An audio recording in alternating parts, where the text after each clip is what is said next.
Hijos, obedeced a vuestros padres en todo, porque esto honrará al Señor. Padres, no exasperéis a vuestros hijos, para que no os desalienten.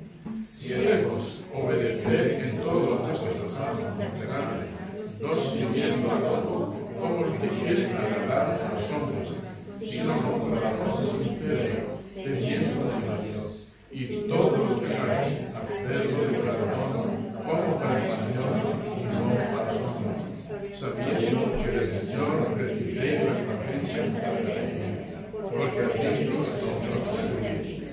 Mas el que hace injusticia recibirá injusticia que hiciere, porque no hay acepción de personas. Amos, haced lo que es justo y recto con vuestros siervos, sabiendo que también vosotros tenéis siervos. Vamos a ver, Señor y Padre Celestial, hemos estado analizando estos mandamientos que nos das y al verlo con más detenimiento nos damos cuenta, Señor, que son muy difíciles de cumplir. Si no tenemos, claro está, una mente saturada de tu palabra, como hemos visto en el versículo 16, pero también estar bajo el control, el dominio del Espíritu Santo. Ayúdanos, Señor, porque hoy vamos a tocar esta última sección, la de los siervos y la de los amos, y queremos buscar ahí aplicaciones que nos puedan ayudar hoy en el siglo XXI. Obra, Padre, para que el mensaje pueda ser claro, pueda tocar el corazón y podamos ver que en esta área también tú tienes intereses, Señor, en el área laboral, en el área social. Tenemos un papel que jugar, que llevar a cabo. Te pido, Señor, que obres en cada corazón y espero, Señor, que puedas encontrar corazones abiertos para recibir esto y podamos luego aplicarlo en Cristo Jesús. Amén. Antes de empezar tengo un par de preguntas para vosotros y podéis responder con la mano alzada. Si estáis de acuerdo, decir sí, y luego si no estáis de acuerdo, pues levantamos la mano otra vez. A ver si estáis de acuerdo. Los cristianos que tienen un ministerio a tiempo completo, subrayo eso, son los pastores y misioneros. ¿Sí? No. Hoy tengo una congregación muy inteligente aquí. ¿Quién dice que no? ¿Quién no dice nada? ¿No sabes? Os digo que hace años, en mis primeros años como cristiano, oía mucho a los pastores decir, no, los pastores están sirviendo a tiempo completo, los demás parcialmente. Y yo dije, pues no sé, algo me suena mal. ¿Cómo se puede ser cristiano parcialmente? Somos cristianos a tiempo completo. Ya seamos pastores, en el papel de pastores, ya somos trabajadores, y creo que lo que tenemos aquí es una idea muy clara de dónde llega nuestro ministerio.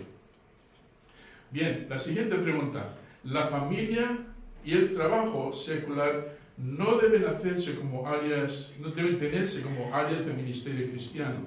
¿Lo habéis entendido? Lo repito. La familia y el trabajo secular no deben verse como áreas de ministerio cristiano. ¿Quién está de acuerdo con eso? No deben verse. Vaya. Bueno, pues ya hemos terminado. Vamos a orar. Ya tenemos las cosas claras. Vámonos a casa, ¿no? Habéis respondido bien. Creo que entendéis, hermanos, que no hay cristianismo a tiempo parcial. El Señor lo dice en otros sitios. Todo lo que hagáis, hacedlo para su gloria. Hemos estado explorando cada uno de estos puntos. Hemos mirado ya el tema del mandamiento que se da a las casadas y a los esposos. Como podéis ver aquí y aquí, lo que hemos visto es que el Señor quiere sujeción y amor. Luego saltamos a la siguiente sección, donde vimos a los hijos y la relación que tienen con sus padres y viceversa. Y de aquí tiene que haber un ministerio de aliento y de obediencia. Y ahora estamos en una zona difícil, la de los siervos y los amos. ¿Por qué? Dirás, pastor, esto no tiene nada que ver con nosotros, vivimos en el siglo XXI y ya no hay siervos y amos. Entonces, esto lo podemos descartar y seguir adelante con el siguiente tema. Bueno, yo difiero de eso, porque aunque sí es cierto que en esta parte del mundo por lo menos no hay siervos ni amos, sí hay trabajadores, empleados y supervisores. Entonces los principios que podemos sacar aquí, hermanos, los podemos aplicar también al lugar de trabajo, ya seamos empleados o seamos supervisores o jefes. Como he dicho antes, no hay cristianismo a tiempo parcial.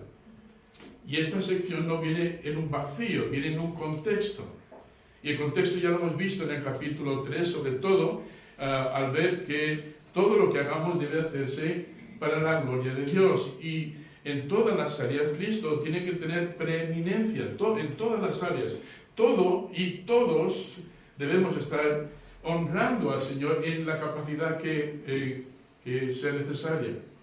Por lo tanto, llegar aquí al capítulo 3, versículo 22 en adelante, vamos a ver aquí, hermanos, que aunque no existe hoy en día, por lo menos insisto, en esta parte del mundo, hay otras partes del mundo donde la esclavitud todavía se practica. Pero debemos saber cómo debemos comportarnos en ese lugar que llamamos trabajo. El lugar donde vamos a hacer 7, 8, 10, incluso más horas al día. ¿Cómo debemos ver ese servicio que hacemos en el lugar de trabajo? Y luego, si eres un jefe, si eres un supervisor, ¿cómo debes de ejercer tu trabajo con esos empleados que tienes bajo tu cargo? Entonces, aquí vamos a ver entonces vamos a ver aquí que no trabajamos para esa persona que llamamos jefe, trabajamos para Cristo.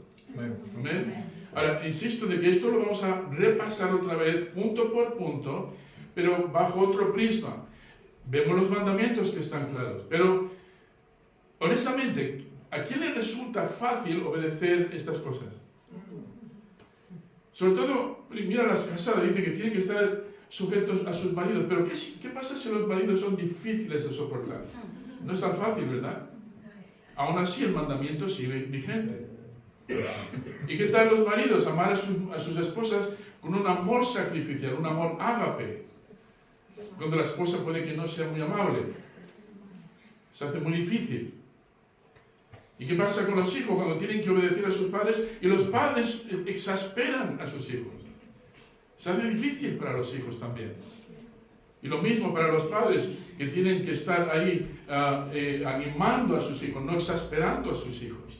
Cada uno de estos mandamientos que vemos aquí de parte del apóstol Pablo son muy difíciles de cumplir. Y hay una razón para ello. Tenemos naturalezas caídas. Tenemos corazones que nos engañan. Vivimos bajo impresiones y esas impresiones son las que nos llevan muchas veces a actuar.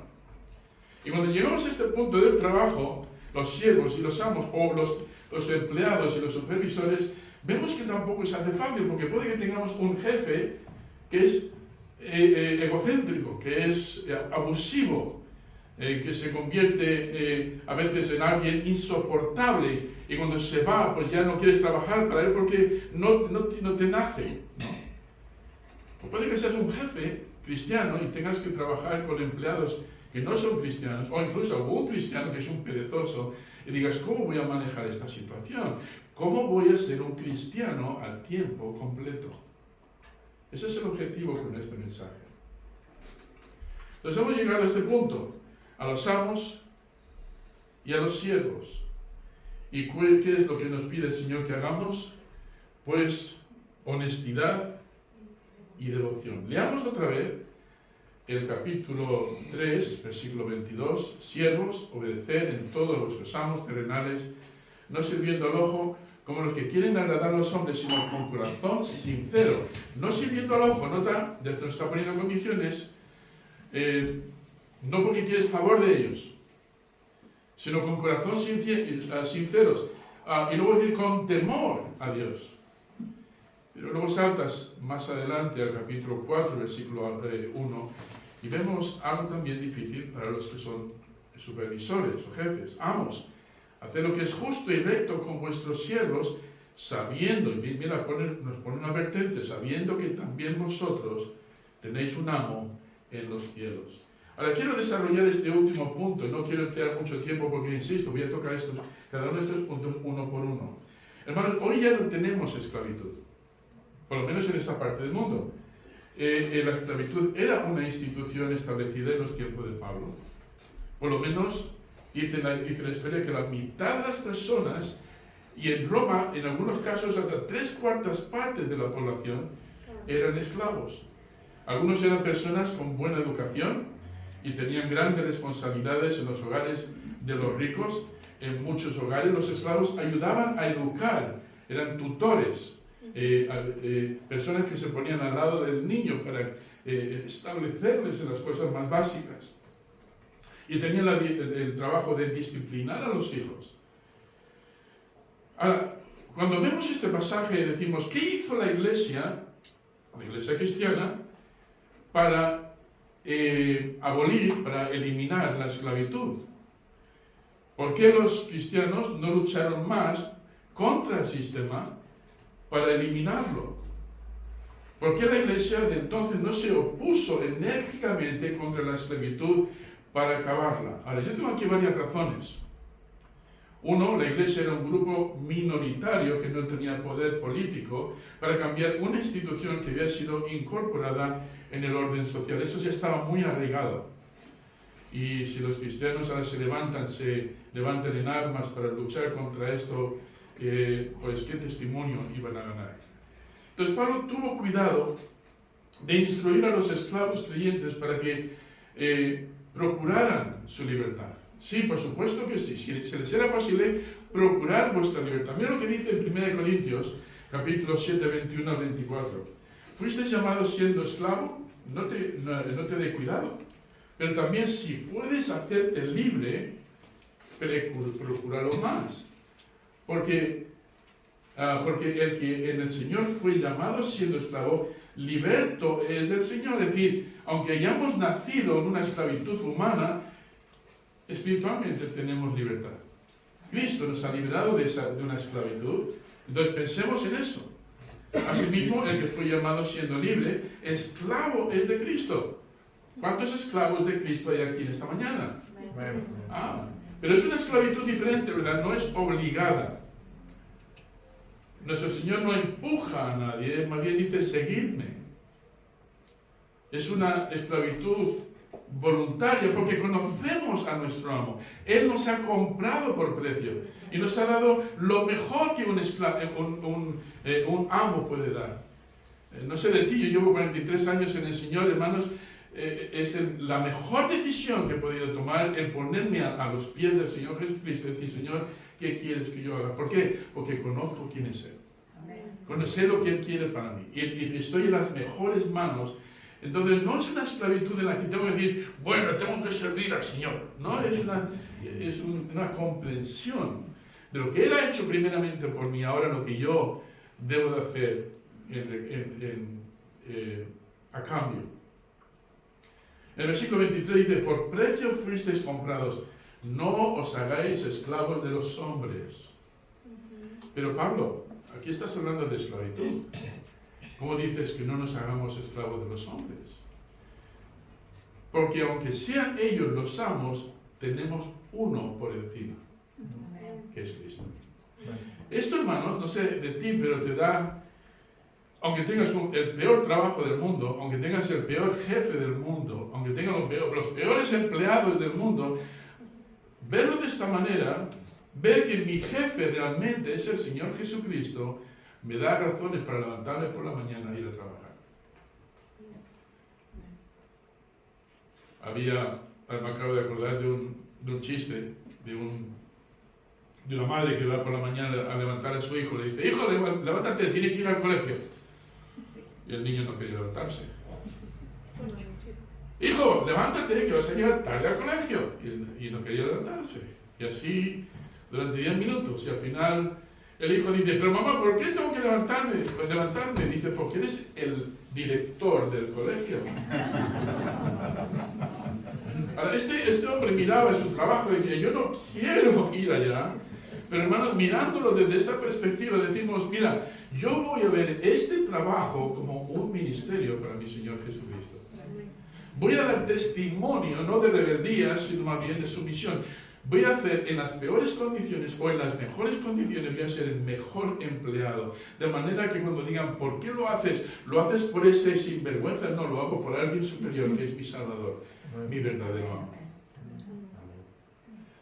Si lo hiciéramos así, hermanos, ¿saben lo que pasaría en las oficinas de empleo? Vendrían las empresas, dirían, mira, yo quiero un empleado de recepcionista, pero quiero que sea cristiano. ¿Por qué? Porque de alguna manera los cristianos creen que yo soy Dios. Creen que están trabajando para el Señor Jesucristo, me sirven sin protesta, me dan lo mejor en servicio, no escatiman horas, no se esconden detrás en las habitaciones para no hacer nada, no están ahí todo el día con la pala mirando, están dando lo mejor de sí. Yo quiero un cristiano. El testimonio de los cristianos, hermanos, incluso en las peores circunstancias, es un ministerio, porque estamos mostrando de que tenemos libertad, y esa libertad nos la ha dado Cristo. En este mundo, disfrutando de esa libertad que tenemos en Cristo, podemos dar lo mejor.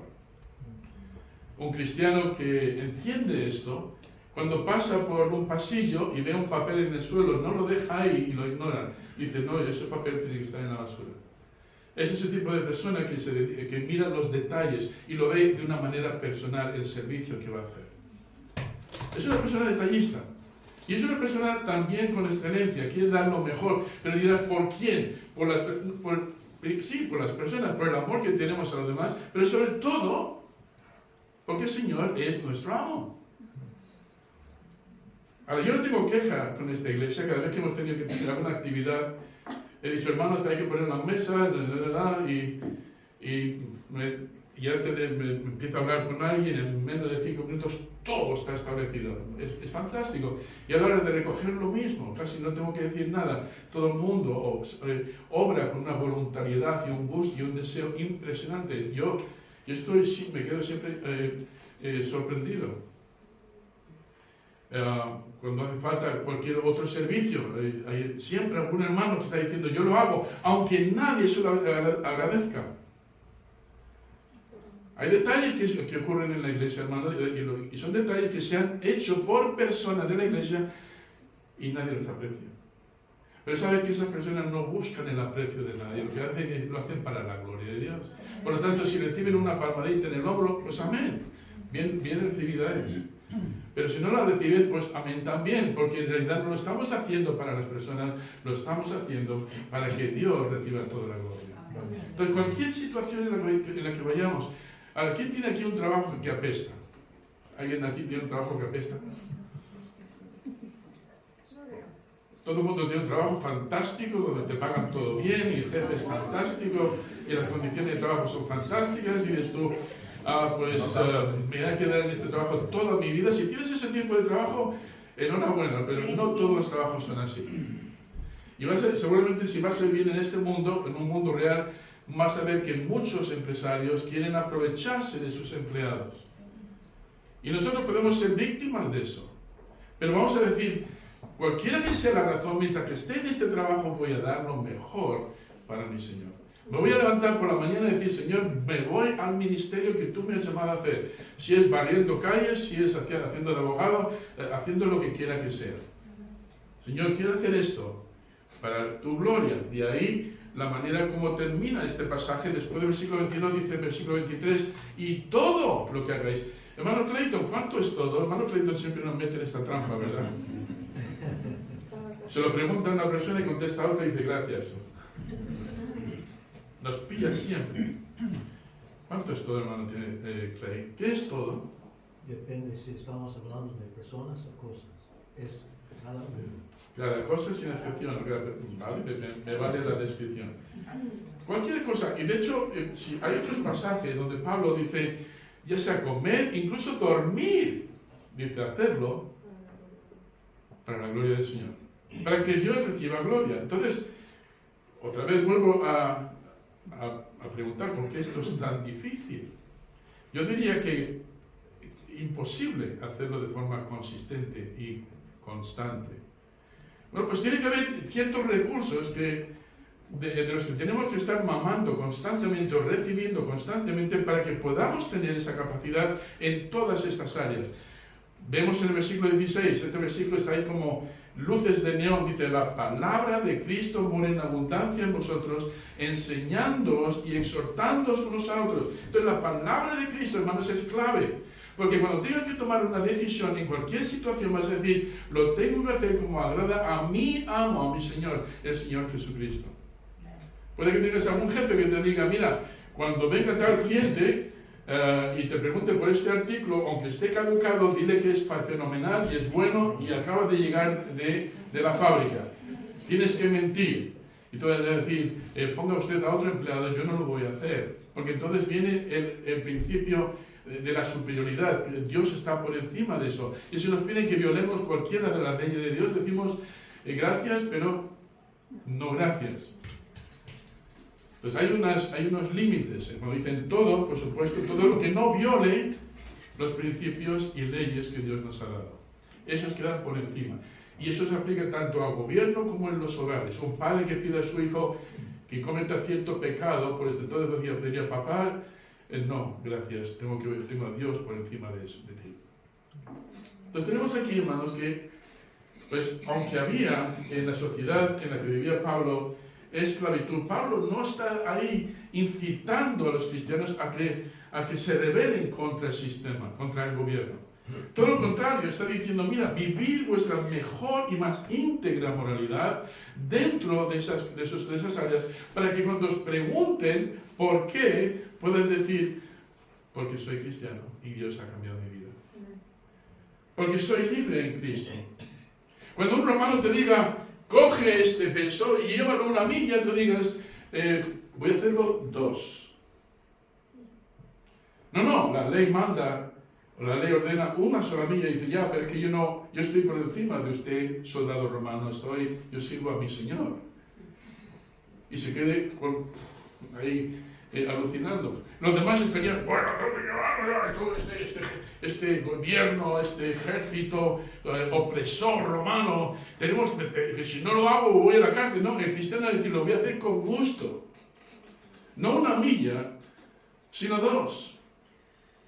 De ahí viene el principio. Porque queremos que el Señor se lleve la gloria. Y cuando pregunte ¿por qué?, podamos decir: porque el Señor hizo muchísimo más por mí. Él dio su vida por mí. Y lo hizo por gracia, lo hizo por amor, lo hizo porque quería rescatarme, dio su vida, dejó el cielo, dejó todo con el fin de poder darme a mí todo lo que Él tenía. Entonces, aunque había en aquella época esclavitud, vemos que Pablo sí alienta a los que pueden procurar su libertad a hacerlo, pero vemos un caso en particular muy interesante. Si has leído la epístola de Filemón, te darás cuenta de que este hombre tenía un esclavo. Este esclavo llegó a conocer a Pablo cuando se escapó de la casa de Filemón, llegó a conocer a Pablo en Roma, y no sé si le conoció en la prisión, pero allí le conoció y parece que empezaron a hablar y tenían un conocido en común, Filemón. Y el esclavo, me parece que era Onésimo, se convirtió. Y ahora empezó a ver en él unas cualidades extraordinarias. Antes era inútil, dice, pero ahora es útil. Antes no era útil para servir, pero ahora tiene una actitud distinta. Por lo tanto, recíbele, pero no le recibas como esclavo, recíbele como hermano, le dice a Filemón.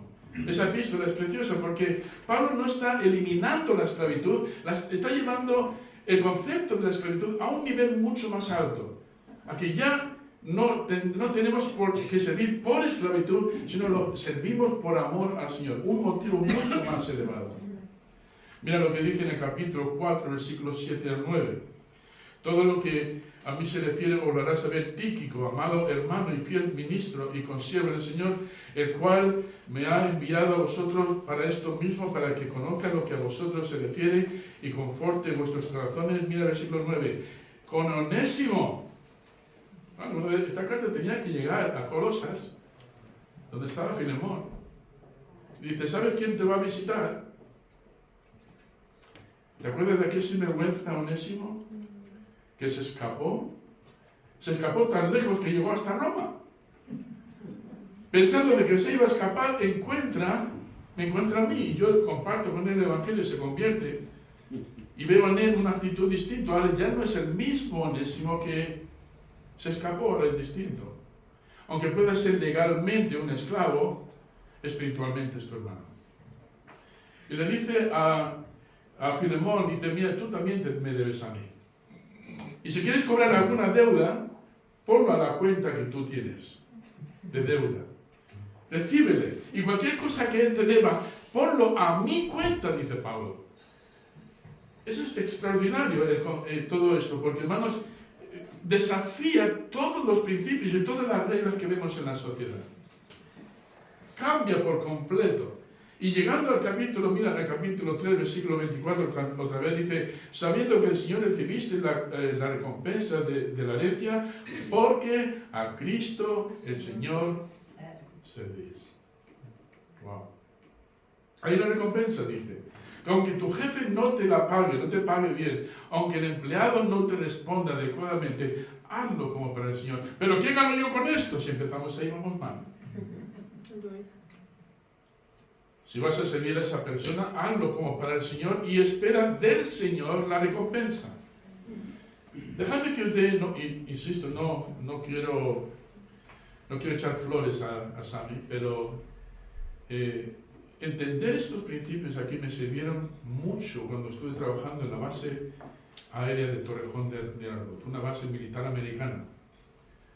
Trabajaba en una oficina más o menos de este tamaño, con 4 diferentes departamentos, y tenía un jefe que era muy abusivo.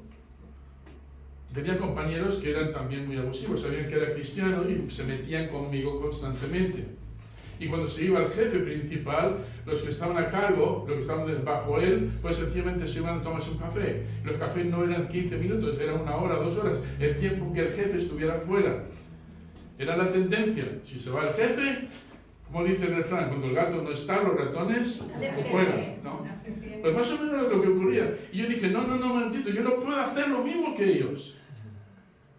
Yo sirvo a mi Señor. No sirvo por esos 1.000 euros o 1.500 euros que me tienen que dar. Sirvo a mi Señor, por lo tanto, no puedo actuar de forma engañosa. No puedo servir al ojo. Cuando el jefe está, doy lo mejor. Y cuando no está, pues me escaqueo. Esto era muy difícil de hacer, pero al entenderlo, hermanos, más tarde me di cuenta de que había otros jefes alrededor que se estaban fijando. Y cuando salió alguna promoción, algún ascenso, y tenían que entrevistar a los compañeros que estaban alrededor, a que no sabéis a quién recomendaron. A la persona que vieron que no hacía trampas, que era íntegra, que se mantenía ahí en el trabajo. Muchas veces estos compañeros no hacían su trabajo y venía el jefe y decía, mira, esto tiene que salir adelante, habiendo trabajado mucho más, me decía, por favor, puedes ocuparte tú de estos casos.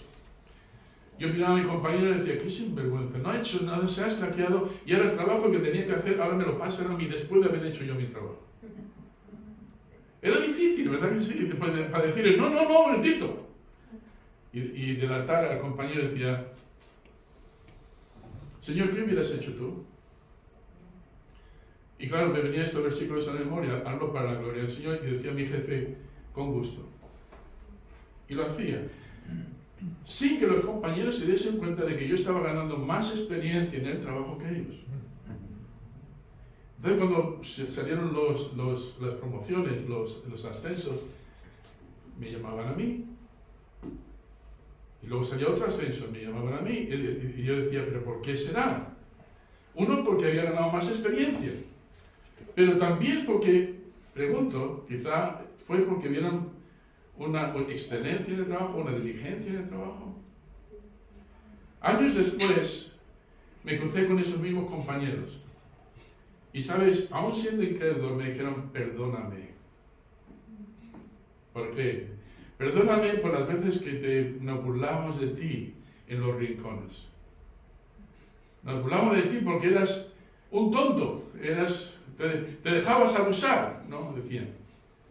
Se burlaban de mi testimonio. Pero, hermanos, el Señor es el que recompensó. Y no sé si lo vieron o no, pero ellos mismos se dieron cuenta de que su falta de integridad, su falta de compromiso, les iba a pagar, iba a cobrarles un precio. El principio que vemos aquí, hermanos, no es para que Sammy recibiera la gloria, sino para que Dios recibiera la gloria. Por lo tanto, si el jefe me daba un premio por un trabajo bien hecho, un premio económico, decía, Señor, primeramente gracias a Dios y también gracias al premio económico. Pero era, Señor, gracias, porque en realidad yo no lo hice por beneficio económico, lo hice porque quería que tú fueras glorificado. Ahora, en nuestra sociedad hoy no hay esclavos. Pero podemos aplicar los mismos principios a cualquier trabajo honrado. Un empleado creyente debe ser el mejor trabajador. ¿Amén? Amén. Uy, qué débil es eso. Un empleado creyente debe ser el mejor trabajador. Amén. A mí me gusta. Yo espero que sea de corazón ese amén, porque si no estamos engañándonos a nosotros. Y no lo hacemos para servir el ojo, no queremos esa palmadita, lo que queremos es que si van a decir, ¡qué bien lo has hecho!, podamos decir, gracias al Señor. Dale siempre la honra. Utilizarlo como trampolín para decir, es que tengo un amo que se lo merece todo. Quizá eso no les ayude mucho con su orgullo, pero por lo menos damos la honra a quien se la merece.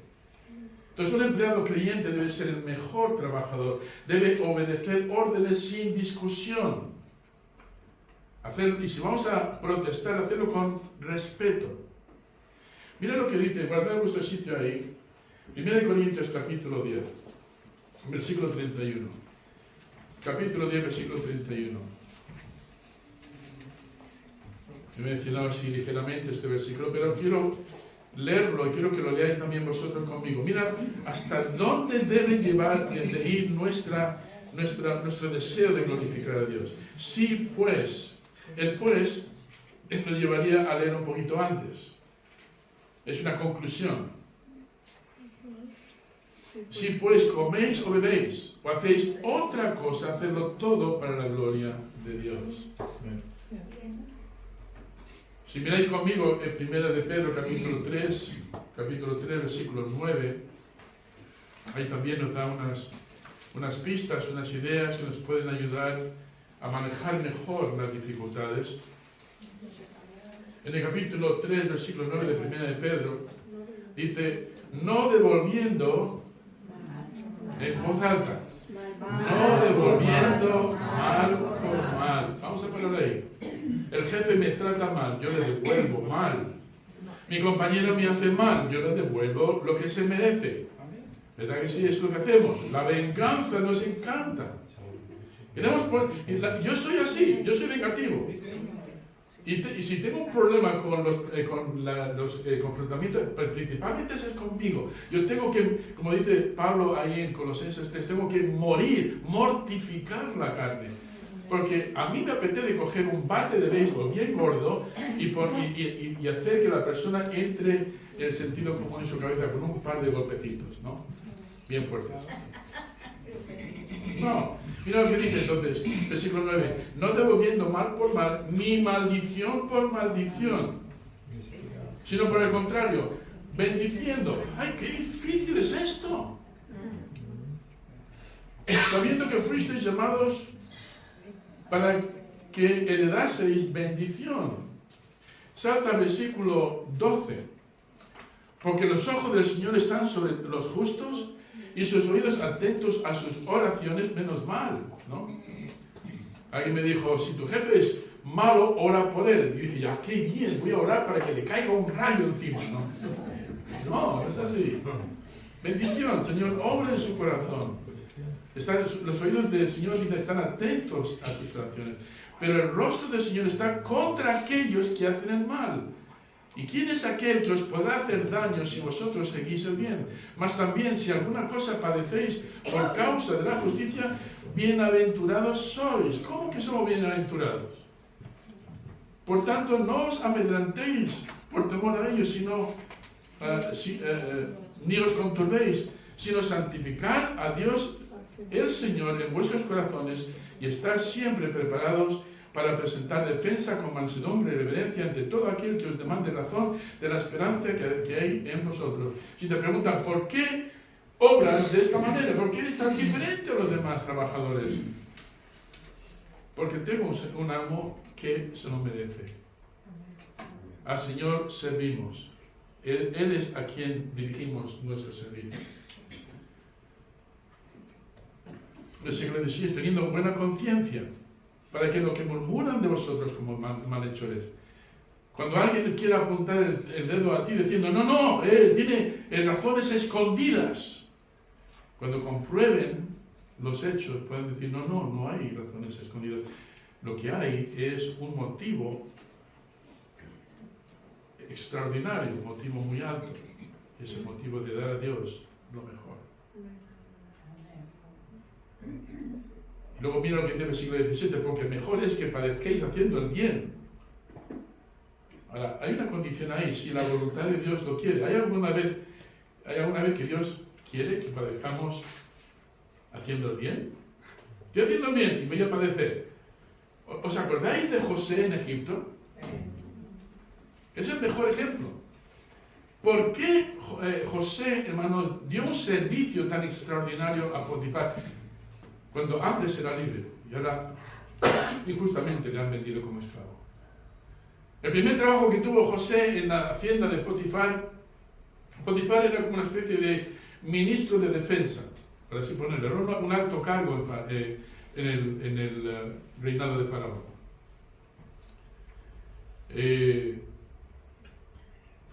Potifar le toma a José, no conoce quién es, solamente sabe que es un hebreo, y le pone a trabajar en las tareas más menores, las más quizá despreciables, porque era un siervo y además no tenía experiencias.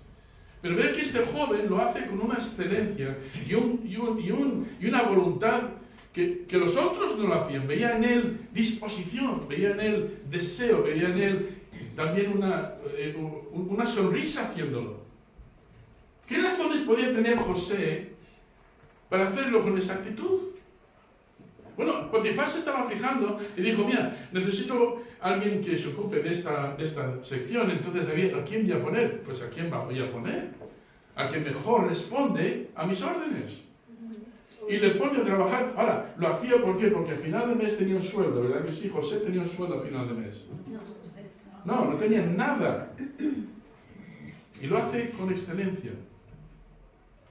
Pasan los meses en la hacienda de Potifar y poco a poco va dándose cuenta de que necesita un capataz para llevar toda la hacienda, donde Potifar iba a ser el primero y ahora el capataz iba a llevarle todos los asuntos. ¿Y a quién coloca como capataz? A esa persona que estaba dando un trabajo, un nivel de trabajo extraordinario. Este chico es extraordinario, no entiendo por qué lo hace así, ninguno lo hace así, pero este tiene un espíritu diferente. Como recompensa le meten en la cárcel por una acusación falsa de violación. Pues alguien diría, ¿ves? Eso es lo que te lleva a hacer las cosas de esa manera. Pero me pregunto yo si José lo vería de esa manera, diría, yo sé que hay alguien ahí arriba que está acá. No sé qué está ocurriendo. Ahora mismo mi vida está hecha una pena. Está patas arriba. Le meten en la cárcel. ¿Y qué se le ve haciendo en la cárcel? Lo mismo. Se ve con una excelencia y una confianza que pronto el mismo carcelero casi le deja la llave diciendo, bien, encárgate tú de todo, yo me voy a echar una siesta. A mí me dan las llaves en una condición de como esa, me escapo, me voy. No sé si lo hubiera hecho, pero viendo el ejemplo de José, hermanos, no lo hizo. Y tiene que aguantar aquello durante varios años más. Cuando cree que le pueden ayudar dos oficiales del faraón, le meten también en la cárcel, el copero y el panadero, él también tiene una disposición para ayudarles. Cualquier otra persona le ha dicho, anda, que les parta un rayo, ¿no? Pero el hermano está allí para ayudarles y les dice, por favor, acordaos de mí cuando llegue la oportunidad. ¿Y qué hicieron ellos? Se olvidaron de él. ¿Quién estará en el cielo? ¿Estará Dios ahí ocupándose de todo? ¿O se ha dormido? Hermanos, pasaron 13 años en estas condiciones. Creo que llegó allí a Egipto más o menos entre 17 y 18 años y nos dice que a los 30 años fue elevado a la posición de segundo hombre más poderoso del mundo en aquella época. Con más o menos 30 años. 13 años de abusos, de maltrato, de situaciones injustas, pagar penas que no, por crímenes que no habías cometido. ¿Estará Dios en el cielo ocupándose de todo? Cualquier persona hubiera dicho, Dios, a Dios no le importa lo que hacen aquí abajo. Pero llegó el momento, y en un instante prácticamente llegó el Señor y entró allí con un sueño en el faraón, le dio un sueño que ninguno de sus sabios pudo contestar.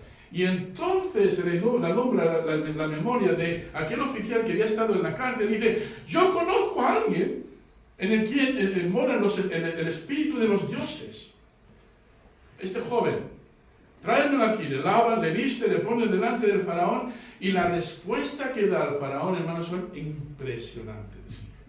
Cualquier otra persona se hubiera postrado de cabeza ante el faraón. Este hombre se queda quieto delante de él y le contesta mirándole a la cara, cosa que también estaba prohibido, y le contesta de una manera sin temor, sin titubeos, y le da la respuesta que él quería escuchar. Todo correcto. ¿Y sabe lo que contestó el faraón? ¿Dónde vamos a encontrar a otro con este espíritu? De aquí se quita el anillo, se lo pone y dice a todo el mundo, ahora él está seguro. Cualquier cosa que ocurra en el imperio, que pase por él. Y él me lo pasará a mí. ¿Imagináis a Potifar? Llegando a casa, cariño, espero que tuviera razón en lo que dijiste de José, porque mañana trabajo para él. Vemos el ejemplo, hermanos, en las Escrituras. Dios no se olvida. Dios sí recompensa el esfuerzo. No nos demos por vencidos, dice la Biblia. No nos cansemos de hacer el bien, porque a su debido tiempo segaremos si no desmayamos. Lo que tenemos aquí, hermanos, es algo extraordinario que va completamente contra la fibra de la sociedad. Pero ¿no es eso lo que llamamos cristianismo?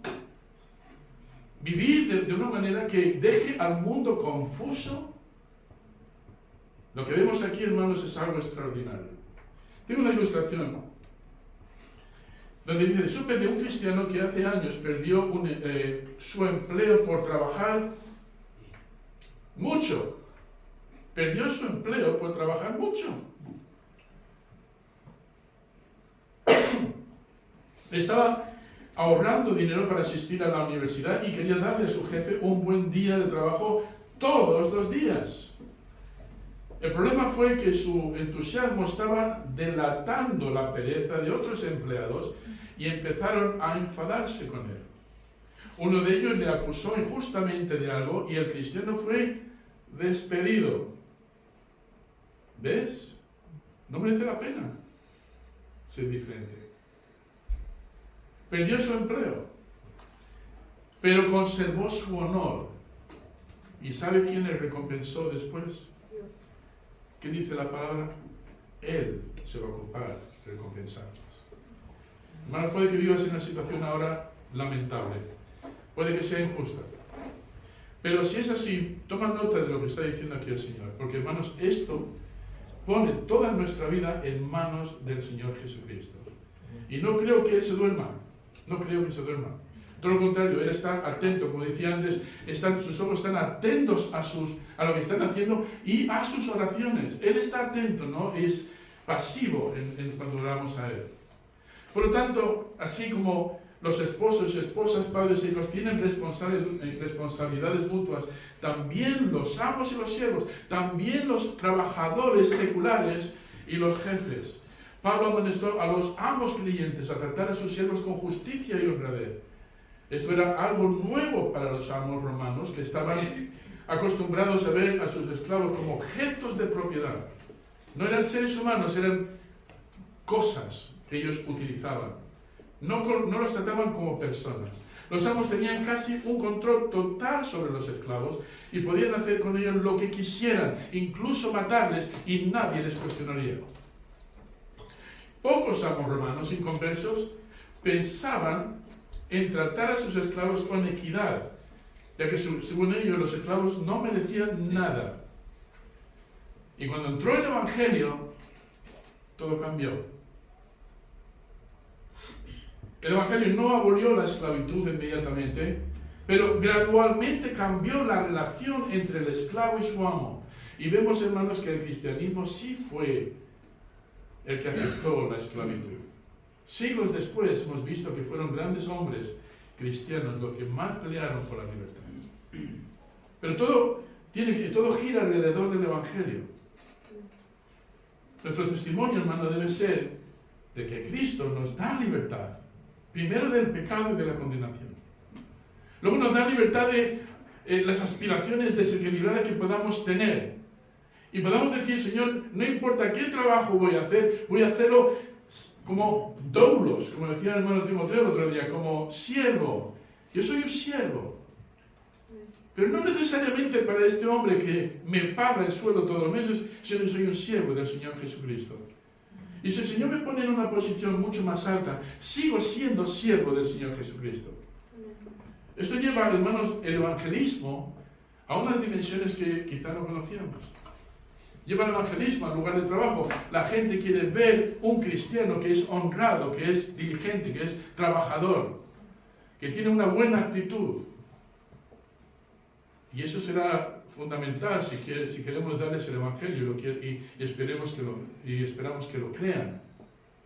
La gente hoy en día dice, déjame ver primero y luego ya veré si voy a creer. Y el Señor dice, sí, si el Evangelio no está afectando tu vida, si el plan de salvación, si la salvación que tú has recibido no ha afectado tu vida en todas estas áreas, ¿cómo vas a exportarlo al mundo? Un hermano al que yo solía escuchar mucho, llamado Adrian Rogers, era un pastor de una iglesia muy grande. Él decía, si tu cristianismo no funciona, cámbialo. Porque el cristianismo de Cristo sí funciona.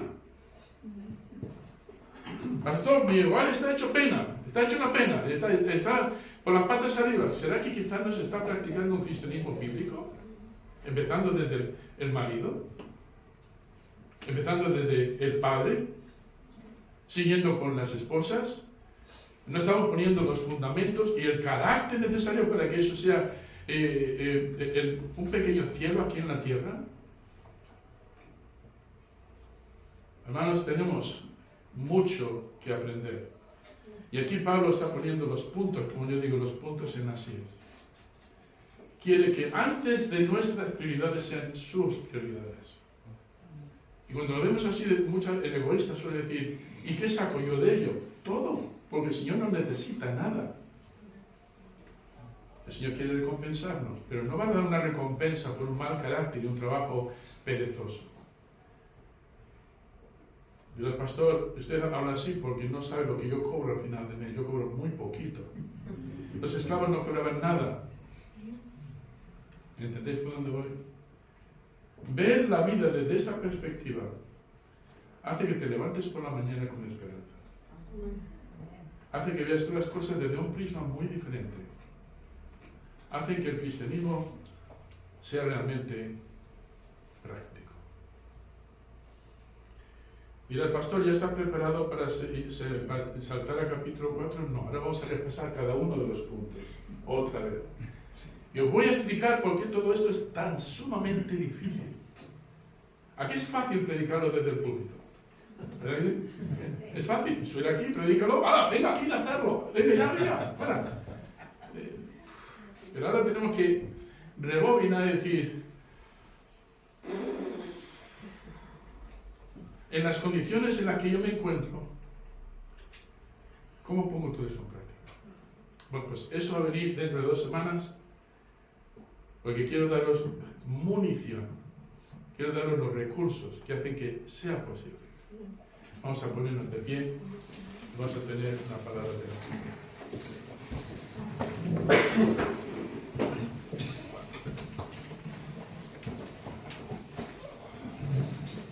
Señor Padre Celestial, lo que leemos aquí está tan abreviado que nos puede parecer sencillo.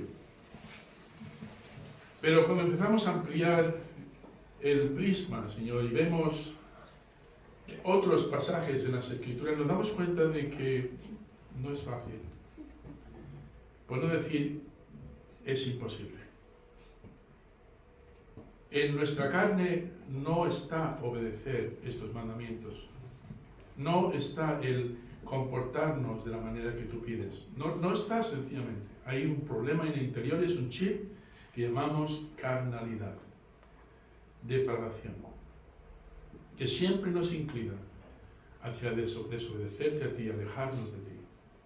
Pero el Señor Pablo, si lo manda, es porque es posible. Pablo fue inspirado por el Espíritu Santo y tú nunca mandarías algo que es imposible obedecer. Si nos mandas algo, nos vas a dar los recursos necesarios para hacerlo. Por lo tanto, le pido que en los próximos mensajes podamos ver cuáles son esos recursos.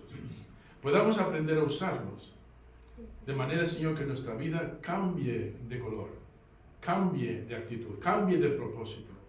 Y el mundo pueda ver el poder del Evangelio. Ayúdanos, Señor, en Cristo Jesús. Amén. Amén.